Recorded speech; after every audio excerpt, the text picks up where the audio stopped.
part of the beauty of fiction and poetry and all this is that you can play around with letting the truth in, like really just letting it in. And that feels really amazing, but it's very vulnerable. Like this book feels like in some ways the most vulnerable text that I have offered people about how I actually work with my magic and what I actually believe is going on in this world and in this moment. And it also feels like real invitation, like I'm like, I really want people to take their manifestation power seriously and that what they say and who they say it to and how far they allow themselves to imagine. Even when you're inviting people to imagination, it's very easy to be like, imagine what I have imagined with me. Come imagine my vision with me. That is intoxicating. I've had the experience of a lot of people being like, yeah, what you're imagining. Yeah, that. Right. It's like, that's seduction. Right. And it's such a different thing to be like, this is what I'm imagining. What are you imagining? And I'm sure it's different.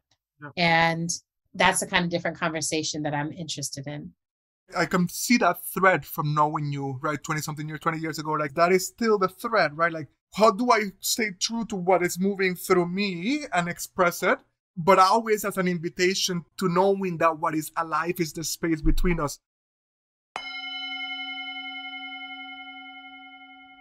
My name is Gibran Rivera. I am a coach and a facilitator. I often serve as a teacher and a guide. And this is my podcast. Here I am inviting you into an ongoing conversation with remarkable leaders who are devoting their lives to the evolution of consciousness and culture. Last fall, in 2022, I got an awesome invitation from my friend Jesse Hassinger, who works at the independent bookshop, the Odyssey Bookshop in South Hadley, Massachusetts.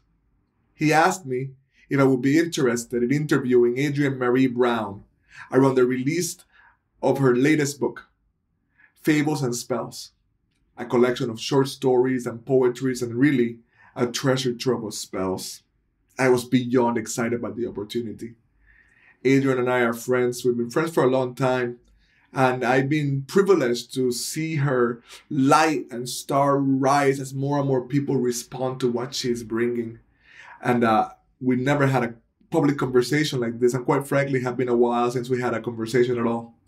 So I'm just excited to reconnect with my friend and thrilled about the opportunity to read this book, thinking about the possibility of having this conversation with her. So I'm launching season 3 of the podcast by re-releasing that interview that we did that the Odyssey Bookshop holds in its files. And you can see the video there on their website. But you can also listen here on my podcast. Adrienne likes to describe herself as more than an author. She describes herself as someone who grows healing ideas in public. And she does this, yes, through her writing, but also through her music, which we should pay more attention to, and also through her podcasts, which are so engaging. I think of Adrienne as one of those prophetic voices that is able to speak in an ancient mythopoetic language, the tongue that helps our souls find meaning as we return home to ourselves. I know that's a lot to say, and I mean every word. I think you'll get it when you hear us talk. There's a powerful transmission in this podcast. Something magical happens here because this is a conversation among people who truly believe in magic, and because what Adrienne has to say is something that we need to hear. I invite you to dive in with an open heart and with a willingness to be touched by what transpires. Thank you for your attention and for returning to my podcast. Enjoy. I'll start with the radical gratitude spell. This one might be familiar to people. It's been in other works of mine, but I wanted it here. And this is a spell to cast upon meeting a stranger, comrade, or friend working for social and or environmental justice and liberation. You are a miracle in motion. I greet you with wonder. In a world which seeks to own your joy and your imagination, you have chosen to be free every day as a practice. I can never know the struggles you went through to get here, but I know you have swum upstream, and at times it has been lonely. I want you to know I honor the choices you made in solitude, and I honor the work you have done to belong. I honor your commitment to that which is larger than yourself and your journey to love the particular vessel of life that is you. You are enough. Your work is enough. You are needed. Your work is sacred. You are here, and I am grateful. Thank you. Just kind of let me feel that for a second, and just knowing those folk, you know? Yes, right. Yeah. And yes. You're working so hard. Yes. And I do want to get to this one that moved me so much. I told you it was the first bit that I read to Tuesday from your book. Since we're talking about these people working for justice, you know? Yeah. There's something about all of your work that is so specific to an audience, right? The community that I'm very familiar with, that I myself have been embedded in, right? There's like you're just like offering your gift to the people that you know that you yourself are a part of. Yes. And I also see the way in which you also are always like you got a bit of a foot or a second of beyond and out, right? And you're like, I am yours. I see you. I celebrate you. And look at this. And I'm also of this. And I wonder if you can talk to the way you experience that tension, for lack of a better word, in you. Maybe you don't experience it as tension, but I do. It's like yeah. I mean, I think that it's interesting. It's a tension only if I think that they're at odds, or if I think in binary. You know, I'm like, oh, I can only be of this or of that. Then it feels tense, right? Because I'm like, oh, you know, where's my belonging in all of this? And I think that especially when I was deeply, deeply in movement work, one of the things that I was always trying to interrogate was the feeling of us, them. Like there was like people doing movement and everyone else. And I was like, I think that that's a relatively new way of thinking about working for change. And I think the longer path, and maybe I do think the more effective path, is that people have lots of different work in the world, and they also contribute to trying to change the society that they're part of. So I think that's what you feel in me, is that I'm like, yes to all the people who are like, I am professionally, nonstop, full-time working on trying to change the world. Absolutely. That's where I reside. And if we are going to actually have the impact we want to have, I also want to constantly be inviting people into the sanctuary of movement, and inviting movement to be a sanctuary that is welcoming, so that we can constantly be growing the idea of it's my responsibility to transform the world and transform the conditions of my people. Yes. Yeah, sure. No, I see that. I feel that. I'm grateful for it. And so if I can point us towards that piece where she's corresponding from heaven, because I think it's a great balance to the immediacy of climate justice, right? And then you're here holding this perspective, which I won't speak of it. You'll just read it.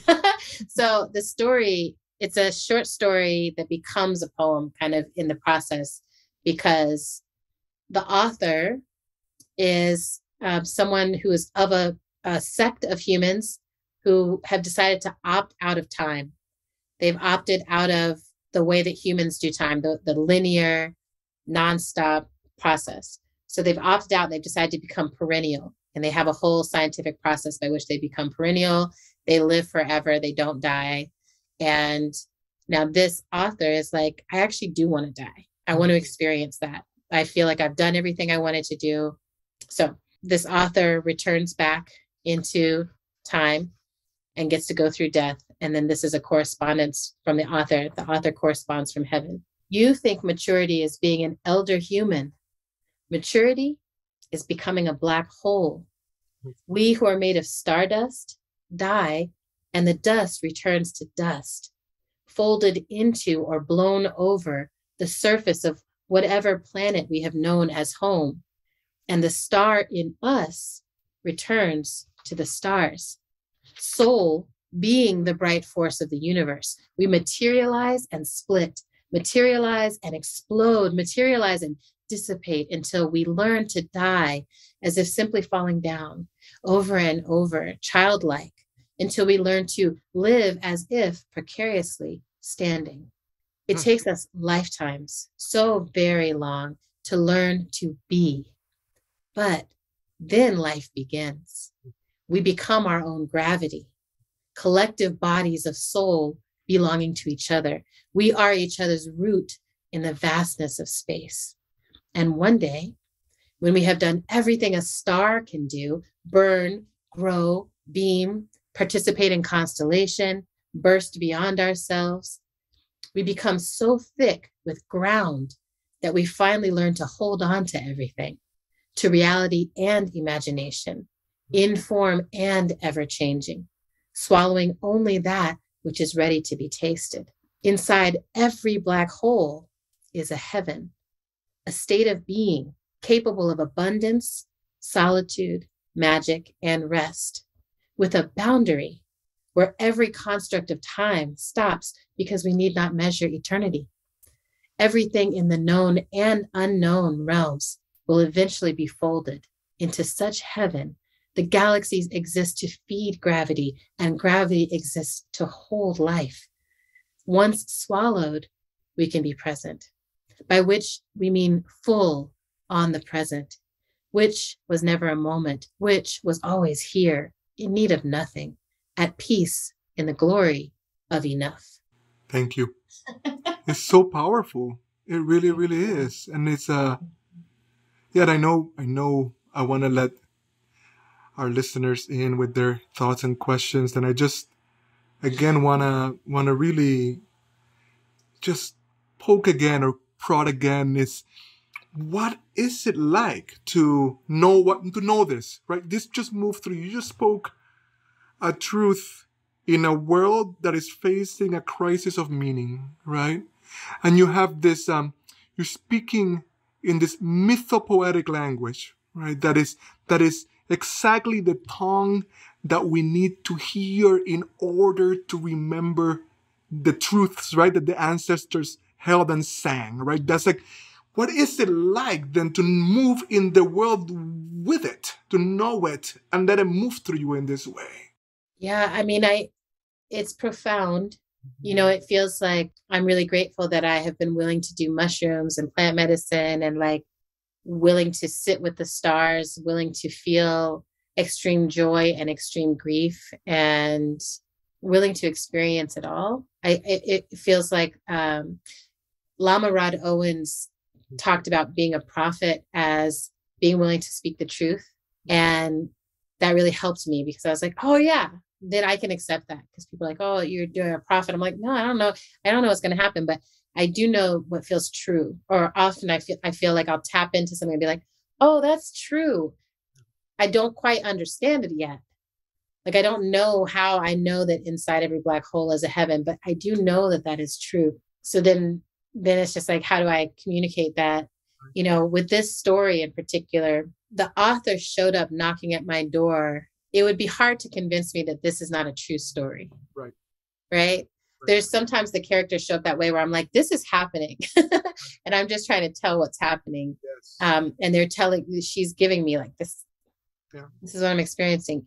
So I also think there's that's like part of the beauty of fiction and poetry and all this is that you can play around with letting the truth in, like really just letting it in. And that feels really amazing, but it's very vulnerable. Like this book feels like in some ways the most vulnerable text that I have offered people about how I actually work with my magic and what I actually believe is going on in this world and in this moment. And it also feels like real invitation, you know, like I'm like, I really want people to take their manifestation power seriously and what they say and who they say it to and how far they allow themselves to imagine. Even when you're inviting people to imagination, it's very easy to be like, imagine what I have imagined with me. Come imagine my vision with me. Mm-hmm. That is intoxicating. Mm-hmm. You know, mm-hmm. I've had the experience of a lot of people being like, yeah, what you're imagining. Yeah, that. Right, it's like, that's seduction. Right. And it's such a different thing to be like, this is what I'm imagining. What are you imagining? Yep. Yeah. Right. And I'm sure it's different.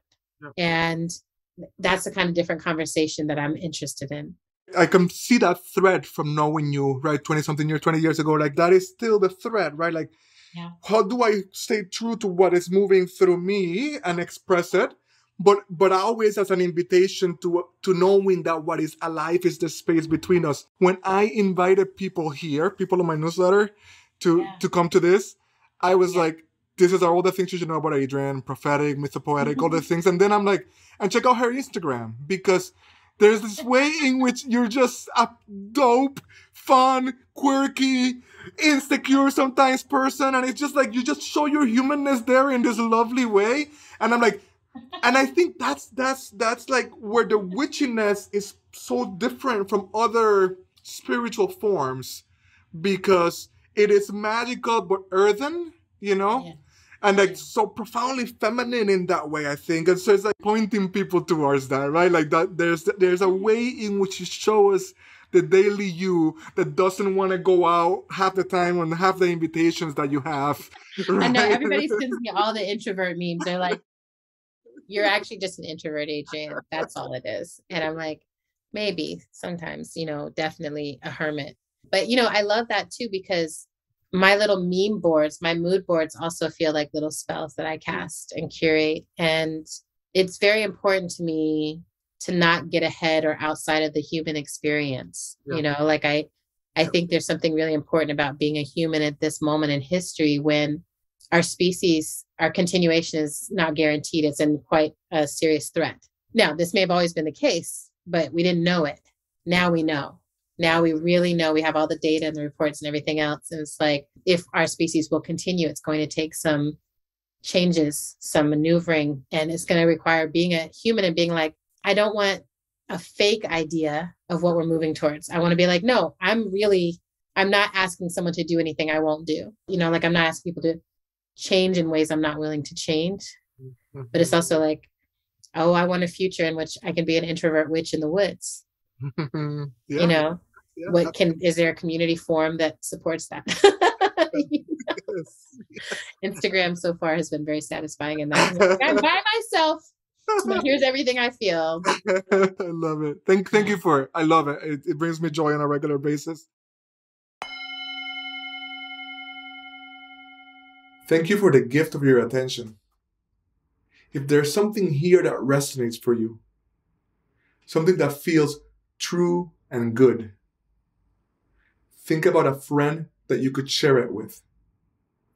We curate for each other. And that's the only way the good stuff spreads. You're doing all these things, right? Because it's the witch, the magic, the spells, and then you're stepping. Like, what is it like to so consciously step into a tradition, right? It's like Afrofuturism, right? It's been around. It's here. It will go forward. And you kind of walk into it, right? And then you start through the book, right? You dance with Nikki Giovanni. You talk about Harriet. You bring Nina in, right? Like, there's a way in which you are dancing with, right? These voices that move you and us that are of Blackness. You're embodying and like boldly finding your way in it. So what is it like to be in a living stream? That's the first question. And then tell me that one, I'll ask you the second one to follow up after. Well, I mean, one is just it feels so delicious. Like I remember the moment when I was like, oh, I have ancestors in the lineage of my work and I have elders in the lineage of my work. They're not my blood family necessarily, or I don't know. Although I did have recently in the past couple of years, the delight of realizing that Imani Perry is actually my cousin. We found it out through ancestry.com and we're both Virgos. We're one day apart in the Virgo realm. And we both, I think at the moment we figured it out. We had the same number of books in the world and we're just like rip roaring, writing our asses off. And we're like, who is this shared ancestor that like, like what was happening in that trajectory of our family before, we split apart. And yet here we are doing such similar work. So, but that's how I feel like when I realize like, oh, I can claim Harriet Tubman. Like I can bring her into my life as a teacher, as someone I turn to for wisdom across time and space. And Nikki Giovanni.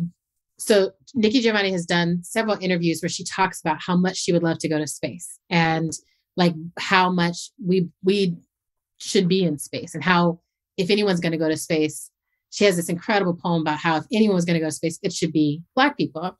Yeah. We really know how to travel light and go into the unknown and recreate it to be a place that we can live and survive. Right.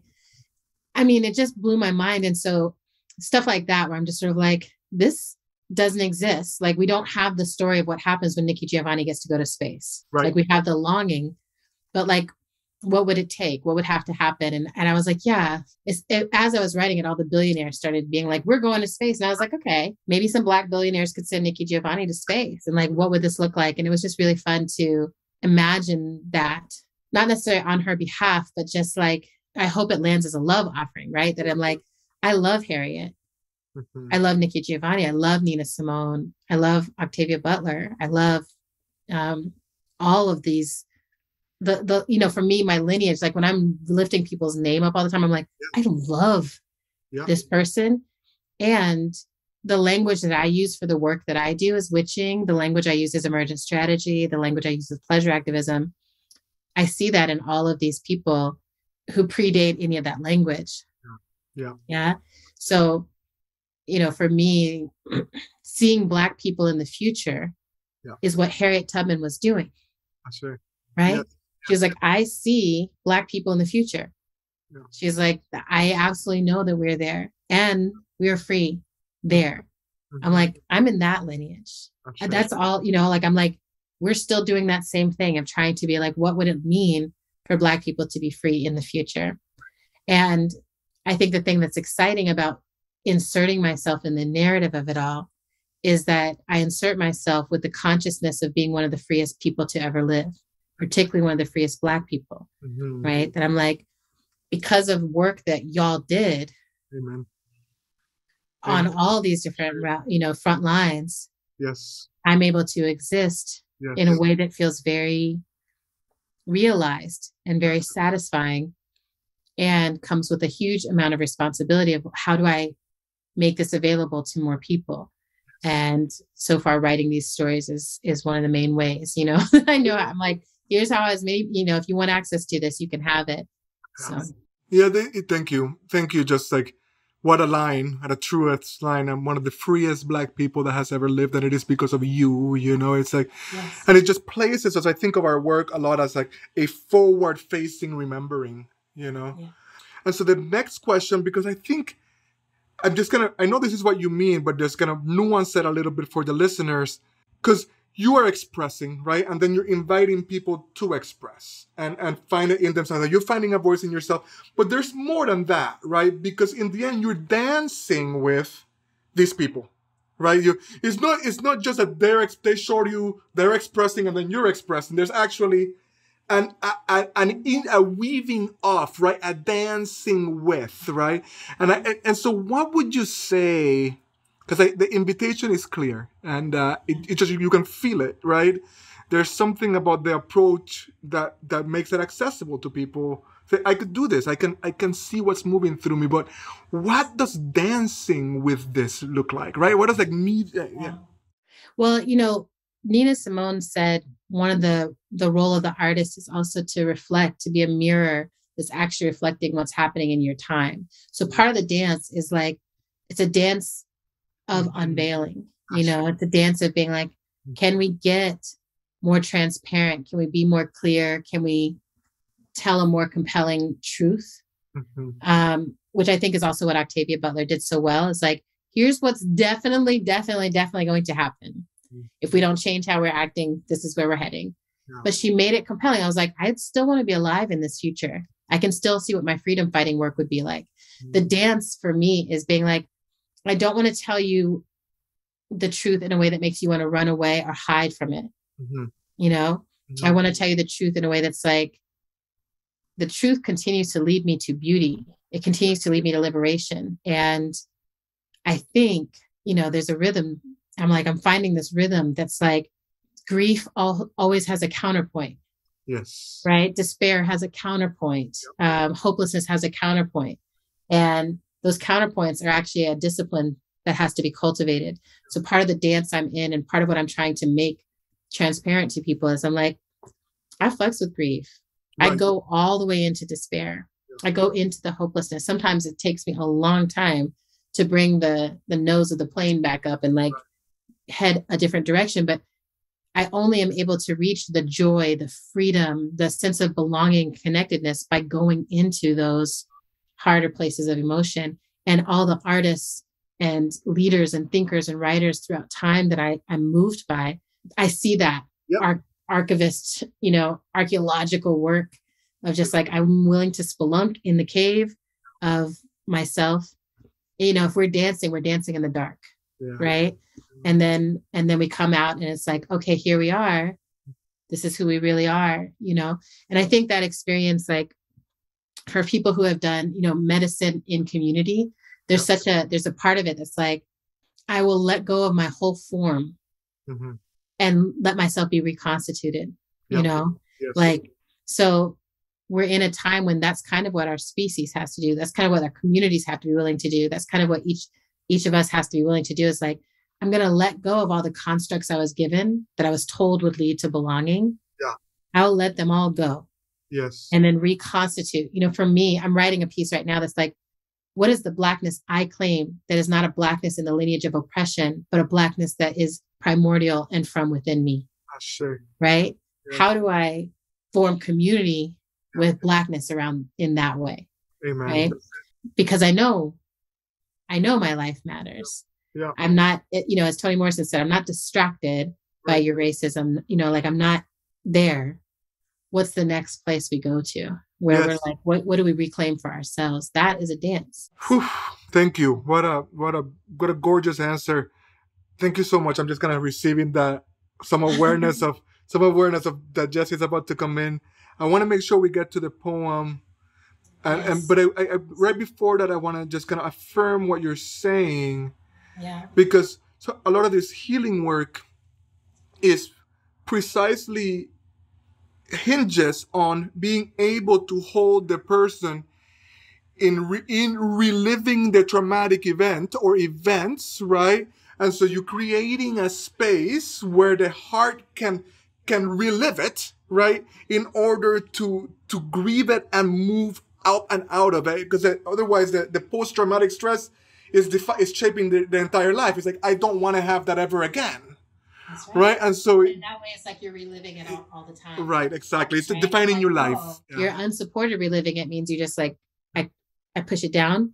Yeah, there's something about being like, okay, the most liberating healing experiences I've had have been when like someone's like, I am not scared of what happened to you because you survived it, and I want you to tell me about that. I'm like, what?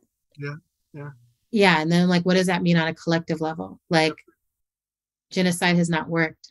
Yeah.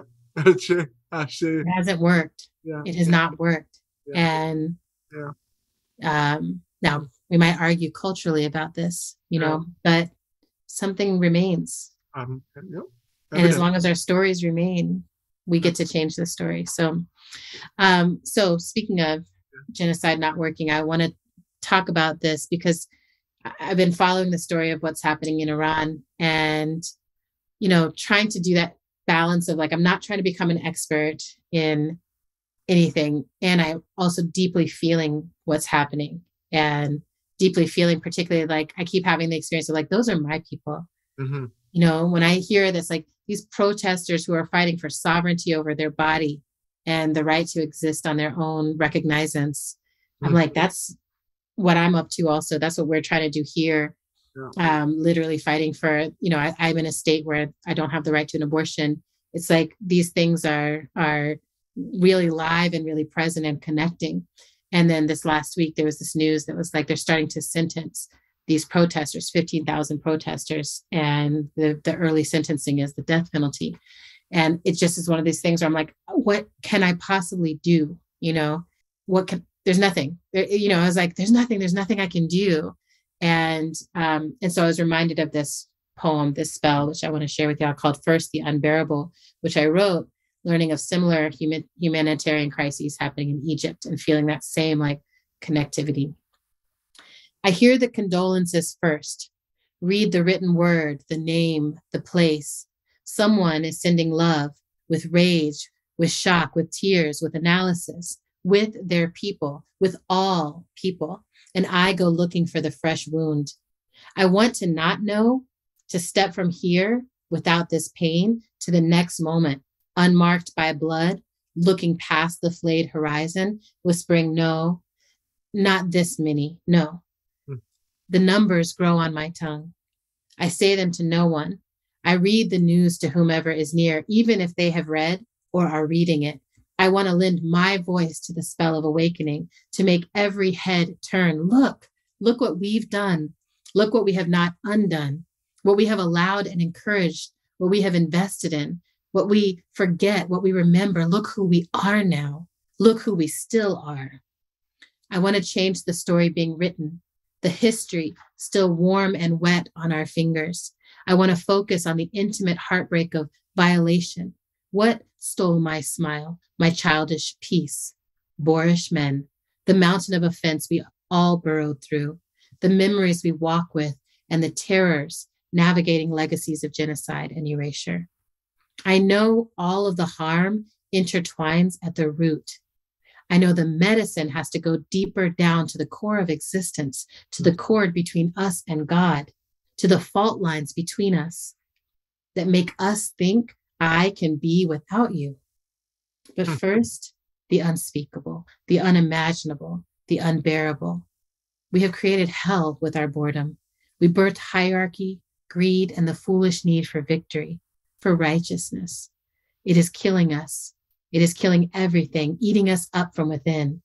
The detonation of cancer in a living body, the cancer of violence in a living world. Some days I am nothing more than a prayer, a vessel of tears being emptied, stunned by my own insignificance, our inability to stand in the way of our demons, the brightest truth about us. Some days I have to focus on one story, out of the hundreds of deaths, one person telling God everything, feeling the sacred flood of all their senses, planning the next meal's portions and what to say to their sweet and distant lover. One person remembering they are enough. One person smiling as they gather themselves for the world outside, enjoying the mundane pleasure of bodies all around, in and of faith, wearing faith, speaking faith. The doors will open. The violence will burst in, so sure of itself, so wrong. I will learn your name in your absence. Perhaps I cannot fathom the entirety of gore, the scale of destruction we have committed to, but you, stranger of faith, comrade in the act of prayer, beloved to your God, your mother, your son, you I will grieve for. You I will grieve for all the time and sea between us. I feel the shock of losing you. It is a devastation. I would have loved you, but my species, we are terrified of love. Thank you again. It's felt and needed. Thank you. Thanks for sitting and listening too. It's always this awkward, like, what to do. I'm like, I'm gonna read. I'm like, I never know what quite to do with myself. You know, I'm just like, here, I'm reading and feeling this. So yeah, no, it's the yogis have a word they call it's sankalpa, and it's like it's the intention behind the word. So the more like the your wakefulness, your sense, whatever you're feeling, you put it behind it, and it reaches out and touches us, and it places us in communion with the very people you've evoked. And so I just feeling that and grateful for that. And what else is there, right? But to be together here, you know. Yeah.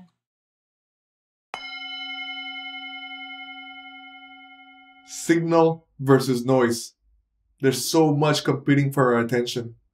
And I am so glad that you stayed with us through the end of the podcast. It should mean that you're finding something meaningful here. Hopefully, something worth sharing. And so I'm asking again that you think of somebody who would be touched by this conversation, who wants to be a part of it some way. It is a decentralized conversation. It is a way in which we're changing ourselves by leaning in towards each other in places like this and in the exchange of these ideas. So Who's a person or two that will be specially moved by what you've heard here today? Send them a text, an email. Let them know we're here. We're not trying to reach everybody, but we want to reach the right people. We want to keep having this decentralized conversation. We want to keep working on getting right to the edge of the evolution of consciousness and culture to see what we find here together. Thank you again for being a part of this. Liking the podcast helps. Subscribing is definitely a good thing. Feedback is always welcomed. Stay in touch.